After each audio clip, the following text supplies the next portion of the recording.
Are we alone in the universe? Discoveries of possible life on Mars and intriguing new planets have raised the odds that we are not alone. Today, scientists are probing the cosmos, actively seeking a first encounter with alien life. If it turns out to be intelligent life, our little world might never be the same.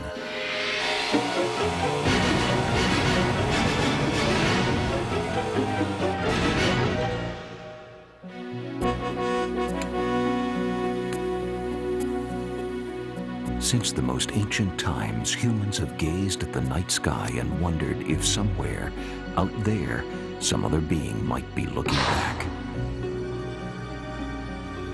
We may now be on the verge of answering that age-old question.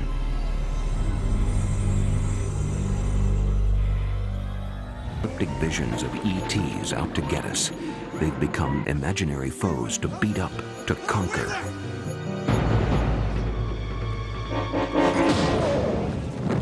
Welcome to Earth. These creatures were once the sole domain of Hollywood, artists, and sci-fi writers. But today, scientists are hot on the trail of extraterrestrial life. What they find may be quite different from our fantasies. Sparked by recent discoveries from Mars and beyond, scientists are pushing technology to new heights, searching for evidence of other life out in space.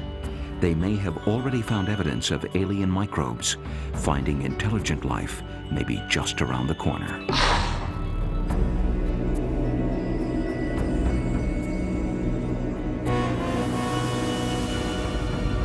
Looking for aliens is no longer considered crazy by the scientific community. In fact, the search has gained momentum worldwide.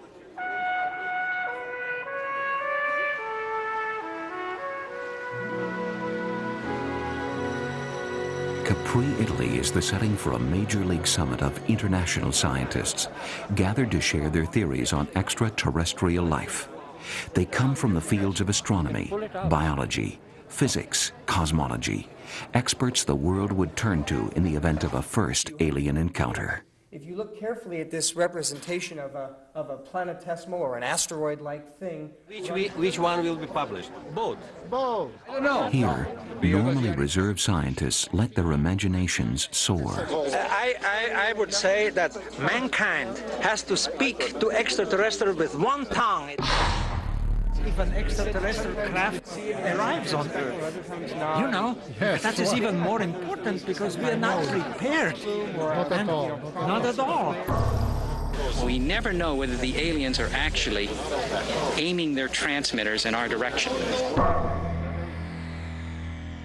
What happens if we actually overhear a signal, right? What happens then?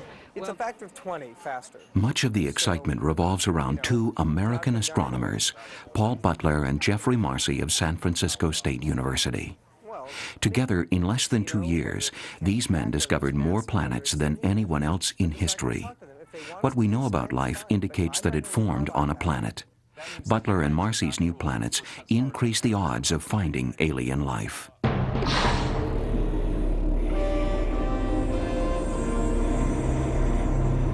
The reason we look out there for planets and the reason we look out there for other creatures has all to do about in here, you know. Where do we fit in the universe? What is our role in the universe? You know, we're driven by our only desire to have a deeper understanding of ourselves. Even with our best telescopes, astronomers can't see planets beyond our solar system. So Butler and Marcy looked instead for peculiar behavior in the stars. The real difficulty with trying to find planets orbiting other stars is that stars are 1 billion times brighter than the attendant planets that are going around. Probably the best analogy is to imagine trying to see a firefly at night. But now imagine that a nuclear explosion has just gone off next to that firefly. You're going to have a lot of trouble seeing the firefly itself.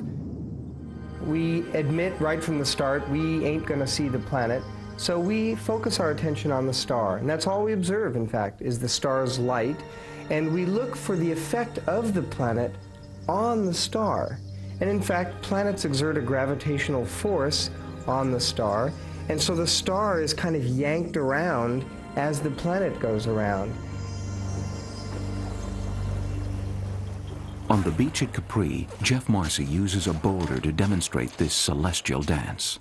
The rock represents the planet, and I represent the star. For every action, there's an equal and opposite reaction. So while I'm pulling on the rock's pulling on me, and if you watch me carefully, you see that while I'm swinging the rock is swinging me, making me wobble.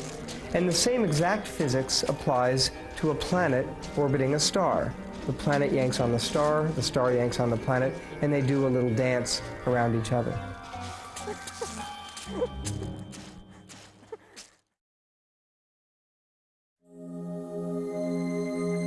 For Butler and Marcy to see a star's wobble, they begin high atop a mountain over California's Silicon Valley. Here, at the Lick Observatory's 120-inch telescope.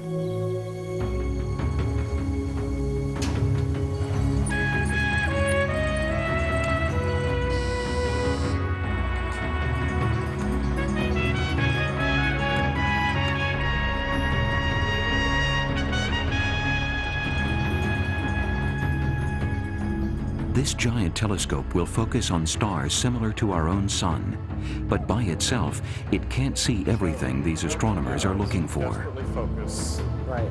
And then we go to taboo. Right. CCD focus set. Ready to take data. Yep, I'm ready. Throughout the night, the team points the telescope to promising stars. The starlight gathered by the telescope is sent through a grating, which, like a prism, spreads it into a spectrum of colors. Back in their office, the astronomers study this spectral data. They're looking for what's called the Doppler effect, changes in the light coming from a star. When a star is tugged by a planet toward Earth, its starlight appears bluer. When the planet pulls the star away from Earth, the starlight appears more red. These black gaps, or absorption lines, are elements in the star that block areas of the light. They tell astronomers what the star is made of. They also make the Doppler shift easier to see. But proving this shift is caused by a planet requires further analysis. Butler and Marcy created the software and Sun Microsystems the one-of-a-kind hardware to take on this job. We literally have invented a new way to analyze the data that allows us to measure things much more precisely than any group in the world does. To find their first planet, their hybrid computer crunched through nearly a decade of data gathered by the Lick telescope, a backlog of some 60 star systems. Then, one morning in December 1995, out of the mind-numbing stream of numbers, a repeating pattern emerged, evidence of a planet. It's like 8:30 in the morning. I almost fell off of my chair. There was nobody around because it's 8:30, it's Saturday morning, and all I could do was stare at my computer screen for about an hour.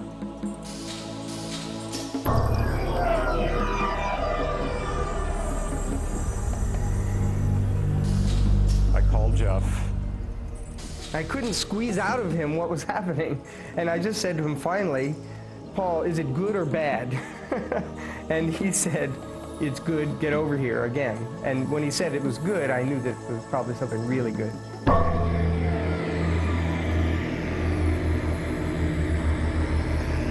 I showed him the data, and his jaw hit the floor, and he knew it was a planet.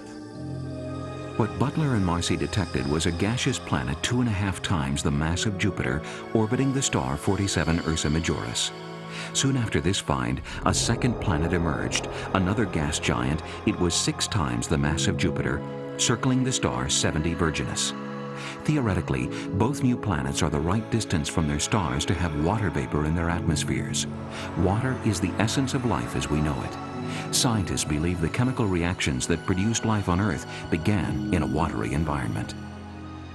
So our best guess is that there's going to be some layers in these planets that have a warm mist, something like the atmosphere in a sauna, in which the air is hot, maybe a little humid, water vapor dancing around. In temperatures reaching 180 degrees Fahrenheit, life in the superheated sauna atmosphere of these planets may resemble Earth life, the strange creatures that thrive near hot volcanic vents on the ocean floor. This is how scientists think these aliens in the mist might look. But whether or not life exists on the new planets, it's their size that intrigues Butler and Marcy. They're like Jupiter, which astronomers say protected Earth so life could develop. In order for us to be here on this Earth right now having this conversation, Jupiter has to exist. And this is relevant because the sorts of planets we find right now are Jupiter-mass planets. Jupiter basically acts as a giant gravitational vacuum cleaner so that all the stuff flying around in space is being gravitationally sucked, if you will, into Jupiter. Jupiter's gravity cleared the solar system of debris that would have otherwise smashed into Earth. You need to have millions and millions of years between these impacts in order for evolution to derive crazy creatures like ourselves. These two crazy creatures have found more than a half-dozen huge new planets to date. But they think there are as many sizes of planets as there are of rocks on a beach. They hope to someday find smaller, Earth-like planets. You were considered a lunatic for going out and looking for planets where there might be life and ETs and so on. It sounds like the stuff of, you know, the tabloids or some cheap TV program or something. And now that we've actually found planets, we have pushed planet detection into mainstream science and yanked along with us the search for extraterrestrial intelligence. On the third rock from the sun, planet Earth, intelligent life evolved through a fortunate mix of distance from the sun, chemical conditions, and biological circumstance. Scientists reason life must have happened on other such rocks with similar conditions. The pioneering finds of Paul Butler and Jeff Marcy bring us all a shade closer to finding alien beings on other planets. Now, I bet that for every big planet, there are many smaller planets. Well, and furthermore,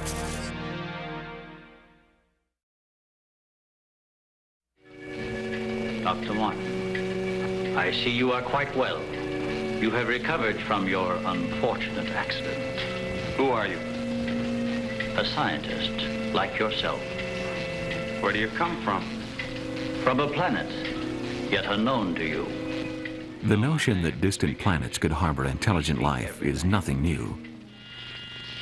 This is our planet, Astron Delta. What's new is that now we know other planets exist beyond our own solar system. Thanks to astronomers like Paul Butler and Jeffrey Marcy, we have concrete evidence that planets larger than Jupiter orbit distant suns in far-off solar systems, something mankind really couldn't prove until now. And where there are Jupiters, there may be Earths. These discoveries have thrown other planet seekers into action. In the Jet Propulsion Labs of NASA, the National Aeronautics and Space Administration, technicians appear to be dancing for joy.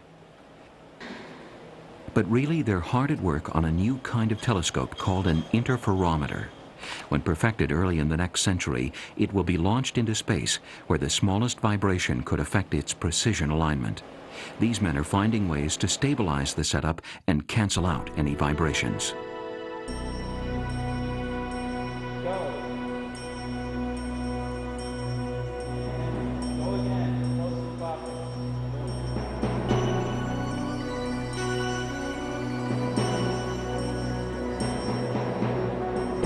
Looking more like a monstrous erector set than a conventional telescope, the space-based interferometer will probe deeper than ever before into neighboring solar systems, searching for planets 300 times smaller than those found by Butler and Marcy, planets more like Earth. And we've always wondered, are we alone? What are the forces that led to the creation of life in the universe? And it's an area where there are lots of questions and very few answers. Charles Beichmann heads Planet Finder, part of NASA's Origins project to find other worlds. And the goal of Origins is over the next 10 to 20 years to actually characterize the planets around other stars, find out are there other Earth-like systems, do those Earth-like planets have an atmosphere? Does that atmosphere have the temperature, the density, the chemical composition to either support life, or even is there evidence for life? Right now, the way to find new planets is to analyze the wobble of stars. The Space Interferometer will take things a giant step further. By interfering or canceling out the incredibly bright light of the star, it will reveal the fainter light of any planet circling it. As you can see here, as we dim the spotlight, as we dim out the sun, the faint planet can be seen orbiting around the star. The light from the star itself has been rejected by the interferometer, and you can actually make out the pale blue dot of the planet. But the big question is whether there is life on those distant worlds. Once NASA can see the planet, analysis of its light will tell them how hospitable a place it is. And with a few spectral tracers, a few atmospheric tracers, we can find that out. Is it cold and barren like Mars? Is it a very thin atmosphere? Is it very, very hot and a runaway greenhouse like Venus? Or is it somewhere in between those two, something like our own Earth?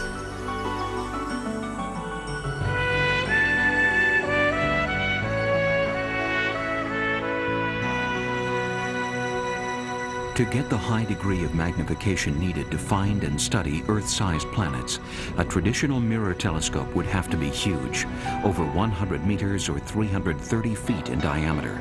That's 10 times the diameter of Earth's most powerful telescopes, like this massive hunk of glass at Keck in Hawaii. Such a big telescope would be cumbersome to launch into space, but with a clever mirror trick, astronomers have found a way around the problem. The interferometer uses a pair of small telescopes placed at either end of a beam as long as a football field. As it rotates, it traces a path equal to the diameter of a huge telescope mirror, allowing it to see just as much detail. The more telescopes added to the system, the better the view of other worlds. They could be home to creatures only dreamed of in our imaginations.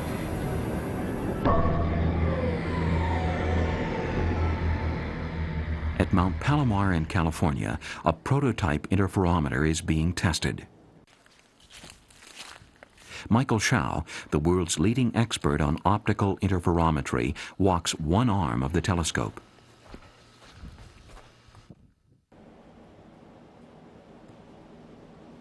An inside look at this interferometer reveals more mirror tricks. From two telescopes 330 feet apart, starlight is collected and sent to a beam switchyard, a series of precisely angled mirrors and beam splitters. These delay lines, little mirrored trolleys, move back and forth to equalize the paths of the incoming light from both telescopes. The light is sent into a beam combiner through more mirrors, where the light waves interfere or cancel out.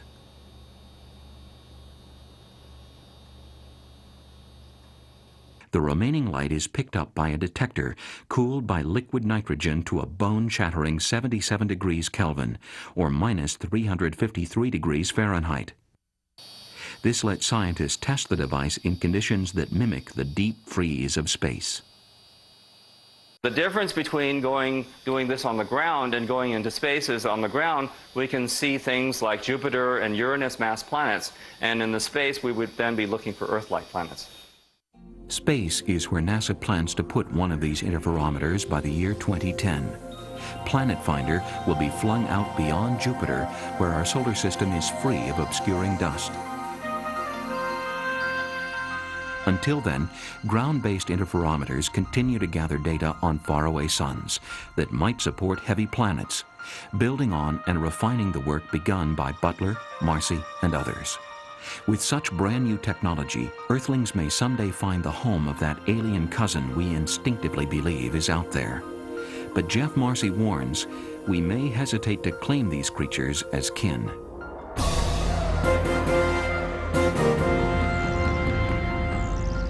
I'm a little worried that maybe evolution doesn't always lead to a species that has three marvelous characteristics that we humans have: gifted intelligence, fantastic dexterity, and a proclivity towards speech and communication with each other.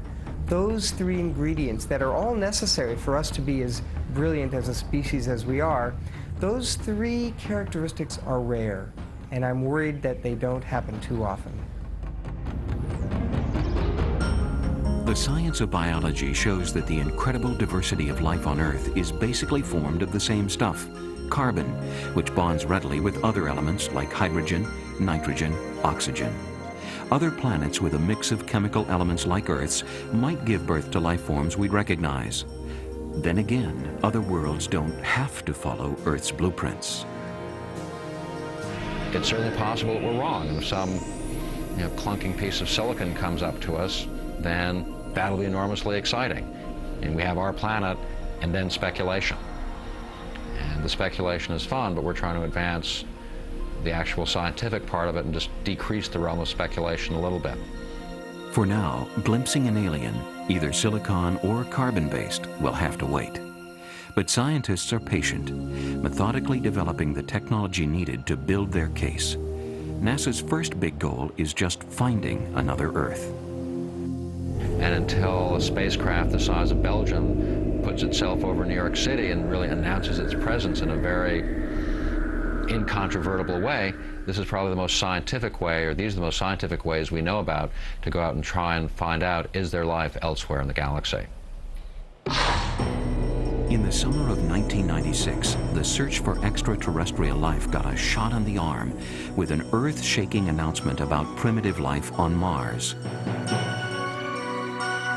The Mars find gave new urgency to the quest for an alien encounter.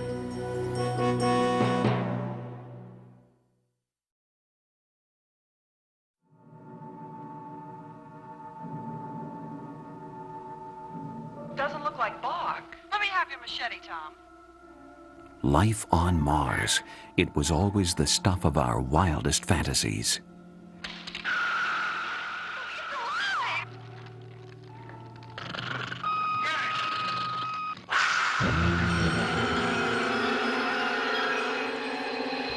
In the summer of 1996, those fantasies seemed real when NASA's claim grabbed headlines around the world. Men of Earth, we of the planet Mars give you this warning. But there were no little green men, just little worm-like structures thought to be some kind of fossilized microbes. They were found in a rock blasted off Mars by a cosmic impact millions of years ago. It landed in Earth's freezer, Antarctica. Richard Zayer of Stanford University. How do we know they're from Mars? Well, first of all, we didn't for quite some time, and this has been a controversial matter, but pretty much now the people who do study meteorites have come to agree, based on the trapped gases, their chemical analysis, that these look like they came from Mars. A second Mars specimen analyzed by British scientists in the fall of '96 also indicated primitive life. This has raised all our suspicions, and for scientists whose ideas were once considered on the fringe, their work gained new respect. The Mars microbes rekindled hope of a first alien encounter for Jill Tarter. It turns out that that's really life. That's really biology. I mean, that's fantastically significant. We have to ask one further question, which is it the same biology as ours? That is, did life start on Mars and seed Earth, or vice versa, or were we both common seed of some other source?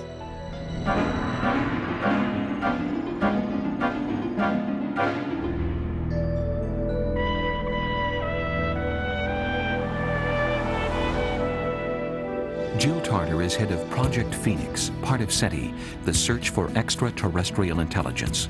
For nearly 2 decades, she's been tuning into the cosmos for a message from ET. Her job is greatly misunderstood by the public. They think that we're just the X-Files and that we've got alien bodies hidden in a hangar somewhere. And it's really a shame, because the science that we do, the exploration that we're undertaking, is really pretty exciting and it's interesting. In the remote backwoods of West Virginia, Tarter heads to the place where she listens to the heavens.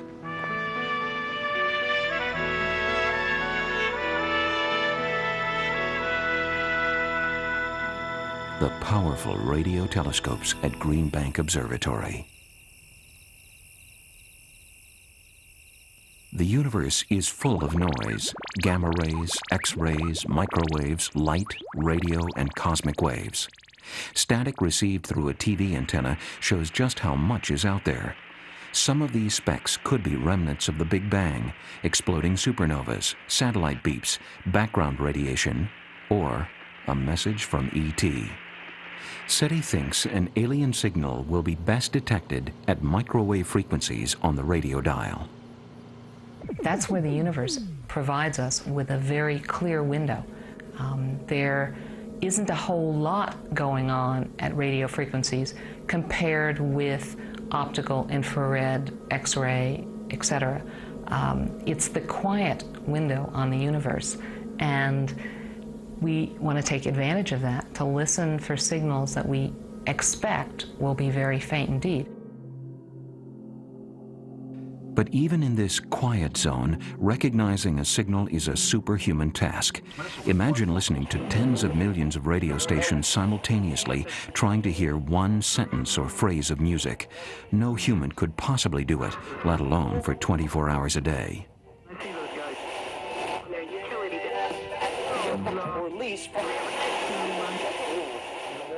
To plow through the chaos for an alien signal takes a dedicated staff of technicians and powerful computers like SETI's.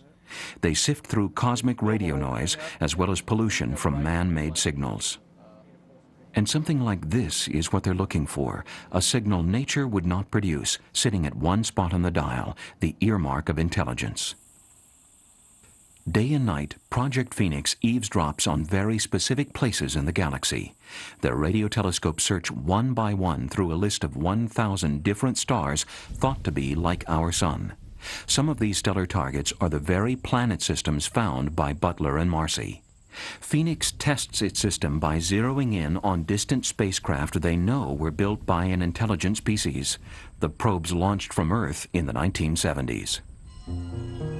These are sources out beyond our solar system, the most distant man-made or woman-made objects. And these are the Pioneer 10 and 11 spacecraft, which have transmitters on them with the power that's about like a Christmas tree light bulb.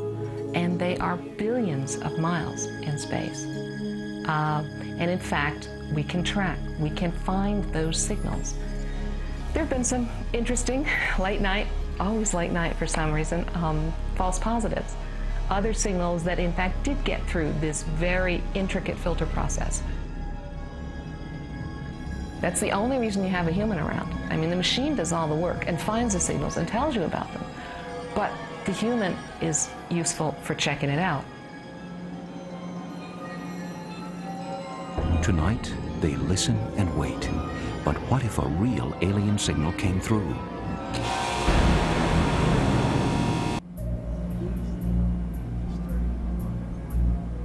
Just like in the movies, Tarter would seek confirmation of any convincing signal.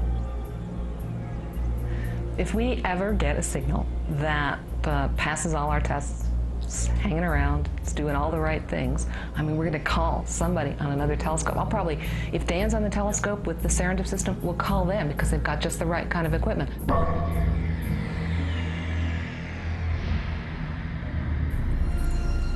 The Dan Jill Tarter would call is Dan Wertheimer of Project Serendip in California. Hey, Jeff, can you come here a second? This is kind of an exciting signal from Jill. What's up? Look at this. They found an interesting thing at Tal SETI. Got it. If we were able to confirm the signal, we'd, I'd be hopping up and down. I'd be very excited. So far, every signal Dan's group has been asked to confirm has had a logical explanation. We get a lot of reports when meteors come flying, shooting stars come into the atmosphere. We get a lot of reports when there's satellites going across the sky. When the Skylab was coming into the atmosphere, we got a lot of people calling us. No one has a bigger ear to the heavens than Project Serendip. They screen 168 million channels simultaneously using the world's largest radio telescope at Arecibo, Puerto Rico.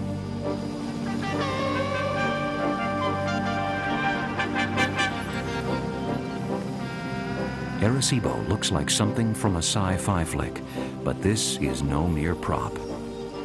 It's 1,000 feet in diameter. It's a big bowl, a metal bowl, and this bowl would hold 10 billion bowls of cornflakes.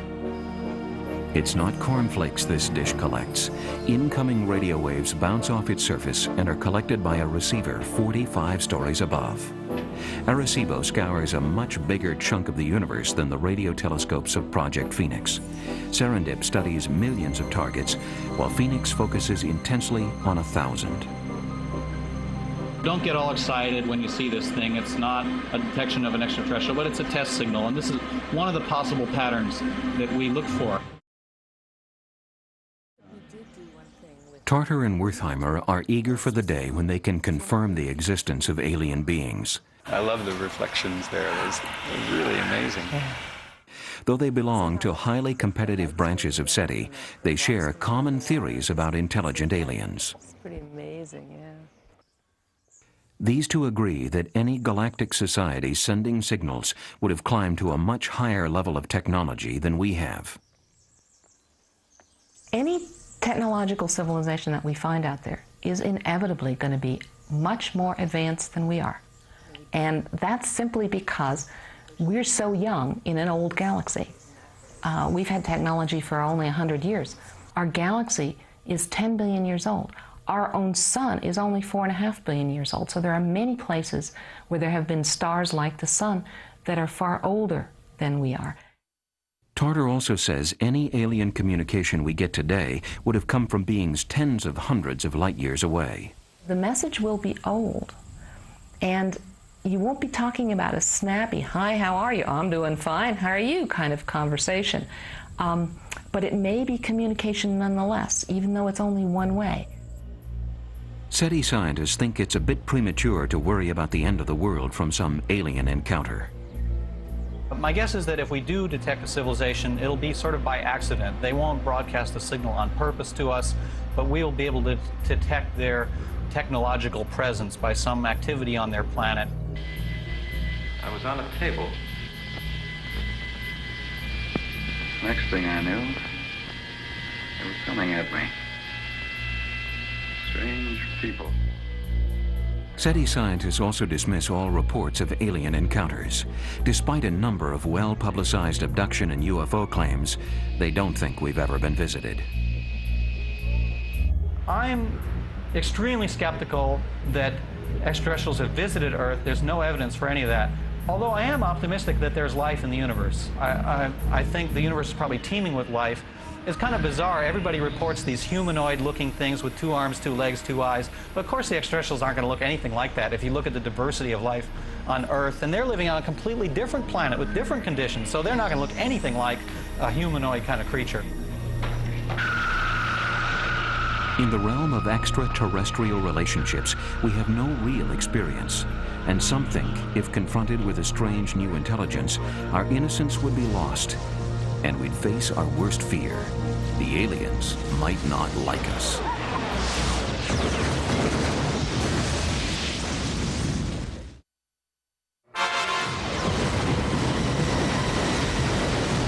There is a popular notion that our first alien encounter would bring war, death, and destruction.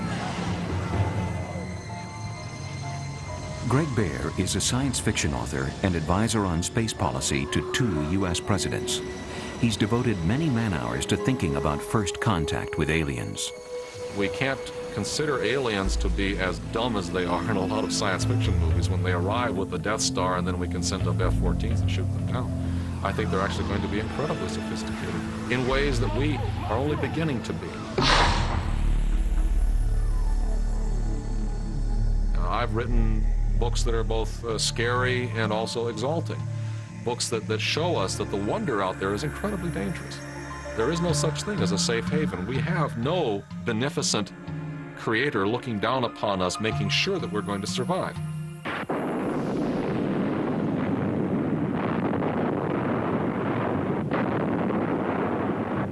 Greg cites events from our human past to explain this fear of aliens who come conquering.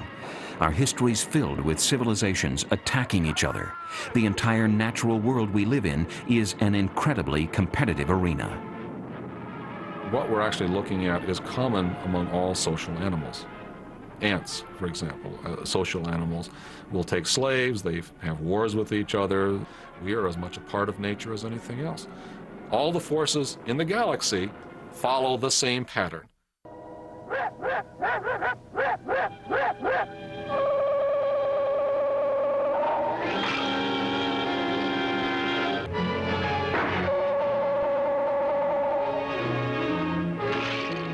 In other words, there's no scientific reason why aliens would be anything but aggressive.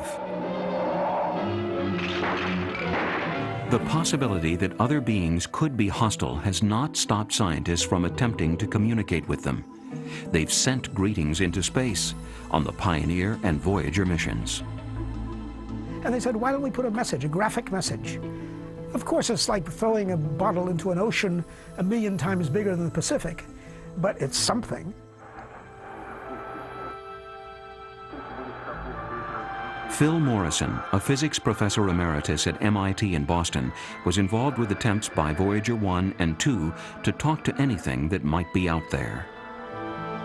They collected good morning greetings from 30 or 40 different languages by going to the UN, standing outside and asking people to say how they say good morning. My favorite one was some southern Chinese dialect where they said, good morning, have you had your breakfast today? I felt that was a down-to-earth situation.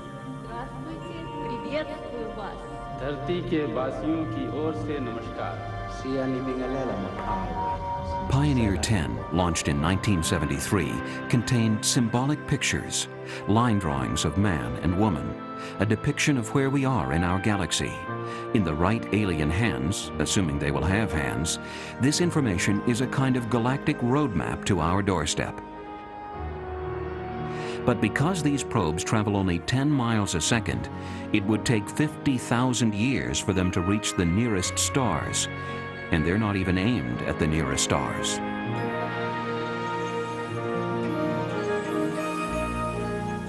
Though intentional efforts to send messages are few, we on Earth have been accidentally dumping information into the galaxy for over half a century. It's what Morrison dubbed leakage. Take a famous show of a long time ago, I think 39 or 40 years ago, I Love Lucy. That would be out there. The early TV signals, I Love Lucy and Ed Sullivan Show, left the Earth about 50 years ago. That means they've gone out at the speed of light, they've gone out 50 light years, they've gone out to several thousand stars. So if there are civilizations on these first few thousand stars around the Earth, they may be watching our early TV shows now. This Earth leakage is really nothing to be embarrassed about. Aliens would likely not even understand it, and to decode it, they would need the right receivers and TV sets, not to mention a thorough understanding of our languages and cultures. And what they will probably detect, if anything, is just the existence of the signal, not what it means in any way. Very, very good thing. If I know what it means, they might blacklist us.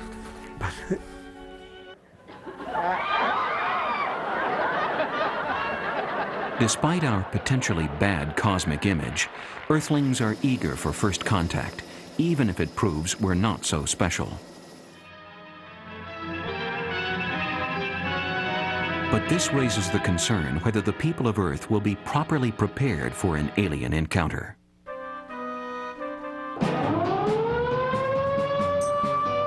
Ships of an alien source are approaching from the sky. Radio contact has been attempted but cannot be established. Instructions are to prepare for an attack by an unknown enemy. I think the cultural reaction is going to be a bit shocked. You're going to have some portions of the community that simply will not believe it.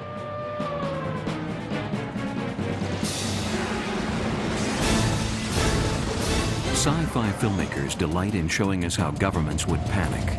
Military forces would go into all-out defense mode. People would lose their religious faith, all because we discover a superior life form. What scares me about locating extraterrestrial intelligences is the possibility of a culture becoming unbalanced, going psychotic. It's going to be complete chaos.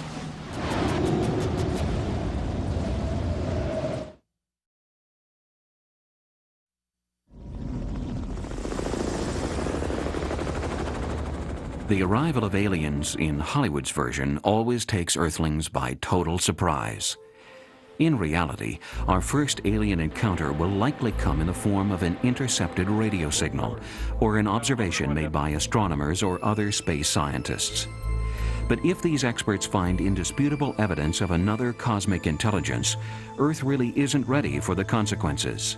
Space specialists like Peter Schenkel emphasize the need to plan now for the problems of meeting E.T.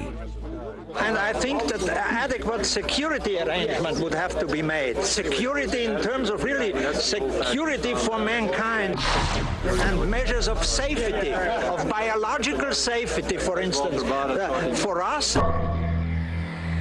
and for the visitors.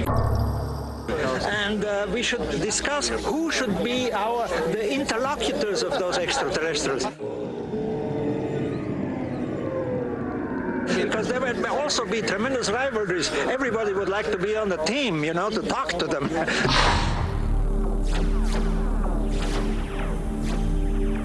But the United States government has no plan of action. The Pentagon, no protocol.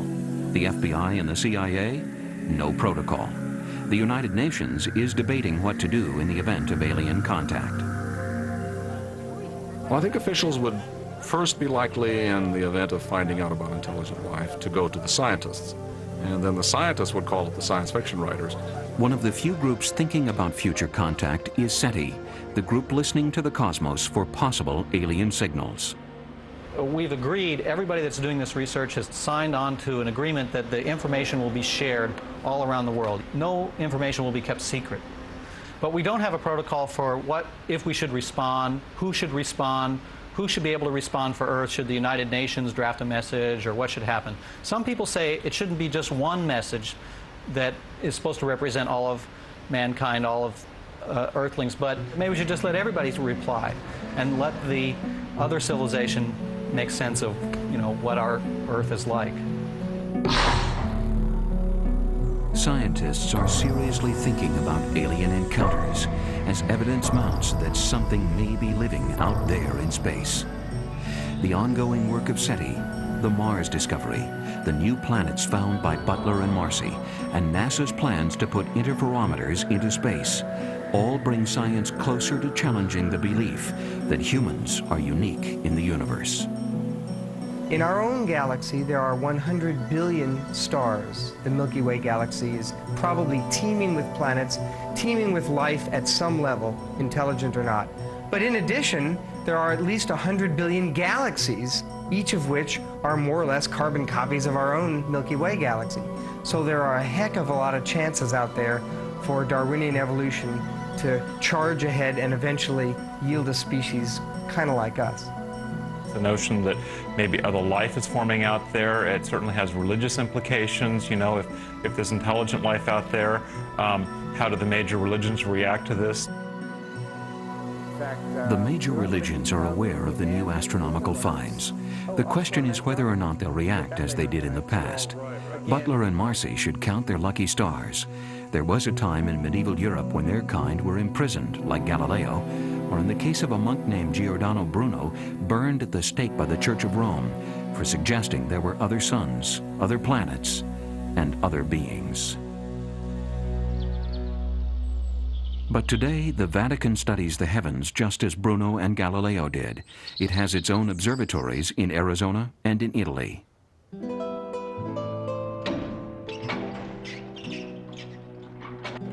This telescope is at Castel Gandolfo, the Pope's summer residence near Rome. It helped map the Milky Way before light pollution made it difficult to see the stars. The Church should not be behind science, it should be there with science. It should be thinking along the implications of scientific results.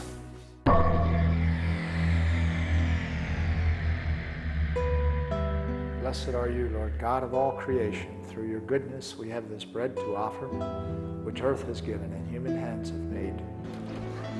Father George Coyne is a Jesuit priest and an astronomer with the Vatican Observatory. He is excited about the discovery of new planets and about finding extraterrestrial intelligence in the future. Should we discover the equivalent of human beings elsewhere in the universe? I don't see that it detracts from them also being an image of God. The universe itself, in the Christian tradition and the tradition of other religions, is in some sense an image of God.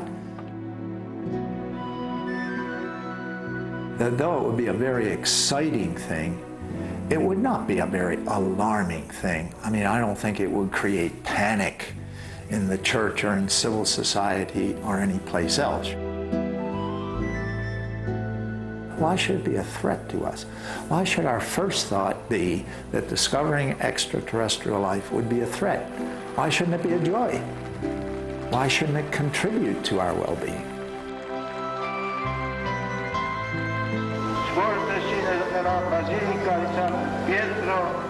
Pope John Paul II pardoned Galileo in 1986, 300 years after he was branded a heretic for saying Earth was not the center of the universe. Father Coyne says the Church has matured over the centuries and now embraces astronomy and the possibility of other intelligent life. I mean, to me, every bit of knowledge that we gain brings me closer to God. Allahu Akbar. There are as many beliefs about alien life as there are religions on Earth. Some faiths reject the possibility, while others embrace it. The Quran, the holy book of Islam, mentions the existence of other galactic beings, according to Muslim scholar Sayyid Muhammad Sayyid.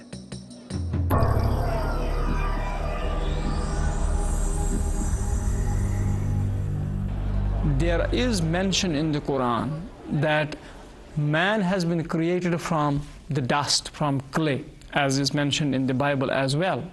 But there is also mention of certain other species who are created from fire. We imagine that those who are created from fire, they may be on some other planets where the temperature is so high, and yet they live in that temperature, and that's how they have been created to live. That could easily describe life on one of Butler and Marcy's new planets.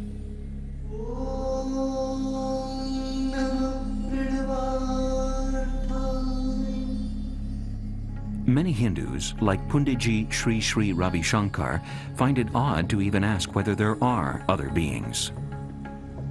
Oh, there are life forms. In this sense, the scriptures and people in the ancient records, they say there have been 14 planets, just like Earth. And there are people on 14 Earths, similar to us. Perhaps with the launch of NASA's Space Interferometer, one or more of those other Earths will be detected. The biggest difference between science and religion is that scientists demand tangible proof of these ideas. Proof is also what separates science from science fiction, says author Greg Bear. I think it's very exciting that we're on the edge of discovering that there's life out there. It's not a surprise. For people who write science fiction, it's more just a confirmation of what we've known in our guts for centuries. The evidence for primitive life on Mars, coupled with data that points out other planets in other solar systems, is the kind of proof that thrills today's scientists, like Jill Tarter. This is a fantastic time to be alive and to be a scientist. This is the first generation that's been able to do something about answering this age-old question.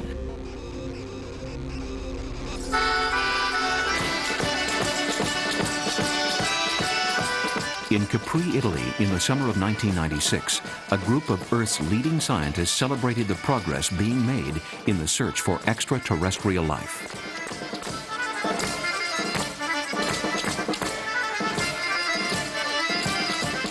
But until an alien encounter truly takes place, scientists and the rest of humankind will never really know whether to rejoice or to panic. It's a scientist's job to boldly explore unknown territories and make them less frightening. The search goes on with all the means our current technology can offer. We continue to look for a glimpse, a whisper, a signal that other life is out there in that unfathomable vastness called space.